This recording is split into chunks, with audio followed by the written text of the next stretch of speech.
So Kirsten, last time we spoke, we ended up with the question, what's a good process? Now I want to change that up slightly. Okay. To what makes a good process? Okay. Well, technically, there are a few things. So a good process is dedicated to achieving a single customer meaningful, business meaningful outcome. So it's doing one thing. That one thing can be quite big and abstract at the top level, so keep promise. And you can increase in granularity, so walk dogs, until you reach the lowest practical level, which might be something like file VAT return. Okay? Next thing, a good process is managed by a single role from start to finish. Other roles might help, they might get involved, but only one is responsible for the whole thing. Thirdly, a good process, it's a bit like a map. It guides the person to the destination, to the outcome that you want, but it allows flexibility of route to get there. So they know where they're heading for, and they can choose different ways to get there. But it also has a compass built in, because you are going to get lost in the dark at some point, because no process can predict every eventuality, and the compass reminds the person running that process of the promise of value that you're trying to deliver, and that means they will know the kind of thing they need to do to get back on track. Okay? Lastly, a good process is a prompt, not a prescription. It's like a musical score or a set of building drawings. It tells people what to produce, not how to do it. They already know how to do it because that's why you hired them or trained them. So give me an example of how that would work then. Okay, take dog walking. So for my dog walking client, the process we put in place for running a dog walk takes the dog walker through what they need to do to turn up at a house, collect a dog, turn up at the next house, collect a dog, take them all to the park for the walk. What it doesn't need to do is tell them exactly how to treat the dogs in that process. So, for example, dogs have very different personalities. They have different, they actually have different kind of places in the pecking order of the group of dogs. And you leave it up to the dog walker's judgment to decide how you're going to get dogs into a car based on what they know about the process, what they know about dogs, and what they know about those particular dogs that they have with them. You don't need to spell that out. Okay, so how do we humanise this then? We want to put a good process in. We don't want to turn the workforce into robots, but we do want to deliver, for example, a consistent experience for our clients, irrespective of who the client talks to within our business. Well, the thing to remember is that consistent doesn't necessarily mean the same or identical. What it really means is consistent with your promise.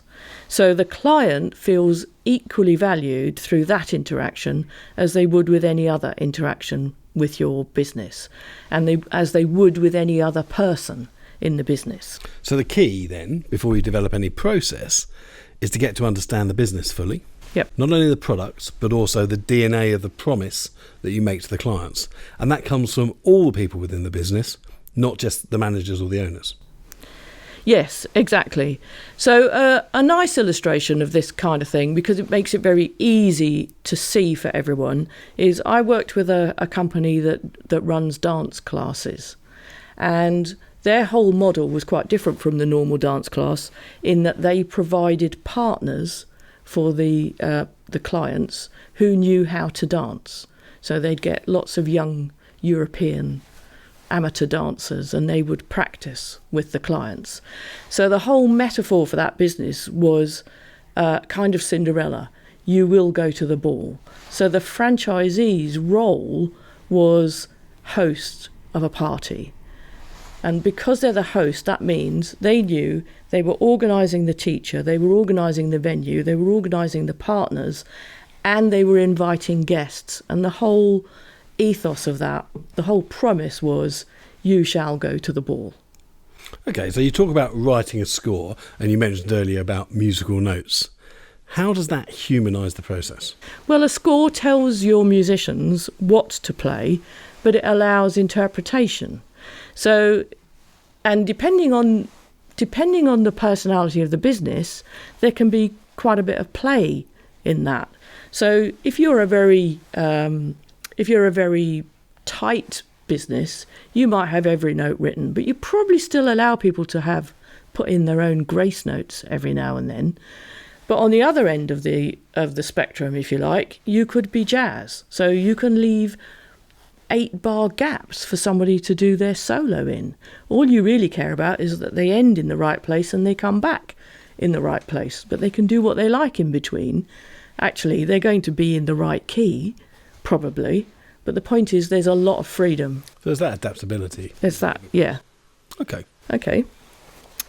So I think we've defined what makes a good process. So the question really is, why are processes sometimes not adopted? So our answer to that would be they probably aren't good processes. Now, that doesn't mean that they're inappropriate processes for the business, but it means that a fundamental step in the creation of that process has been missed. And in my experience, that step is normally the inclusion of the business in its design and creation. Okay. So we said before about humanising the process. If people feel ownership, they're more likely to adopt a process. People feel ownership when they have a hand in the process. Finally and importantly, the process has to be achievable. Yes. So we've talked about good processes, but actually the best processes are those which people use and improve of their own accord. Exactly. That's how you really want them to be working.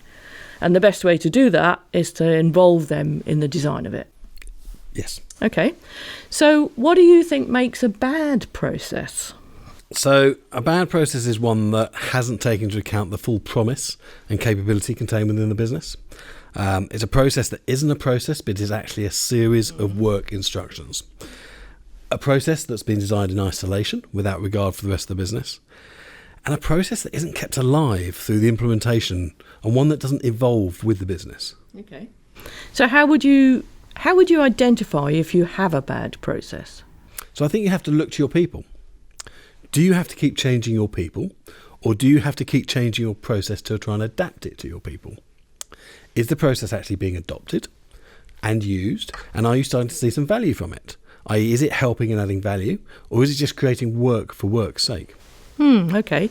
Once you're happy with a good process, are you saying that you can give it to anyone and they would run it well? No, because different people have different ways of working, and not everyone's working style, if you like, is suited to running a process. So, for example, one of the things I would measure people on is whether they're options or procedures. Now, options people like to find different ways of doing things, new ways of doing things. Even if they've got a perfectly good way, they will look for another way because that's just how they are.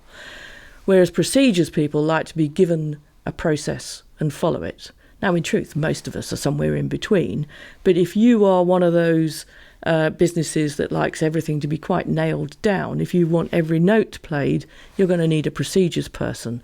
If you're a jazz company, then you'll probably want an options person. So it depends where you are. So how do you include those procedures people in a process design? Procedures people in process design. Well, you get them to help you set it up.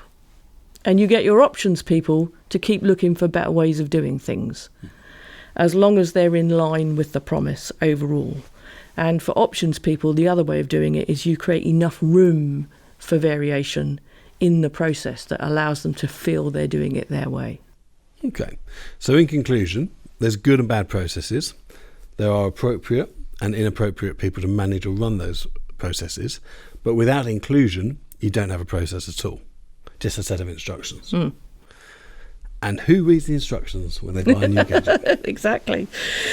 So what do we mean then about inappropriate and appropriate employees? Well, I think, Kirsten, that's a topic for another day. Okay, great.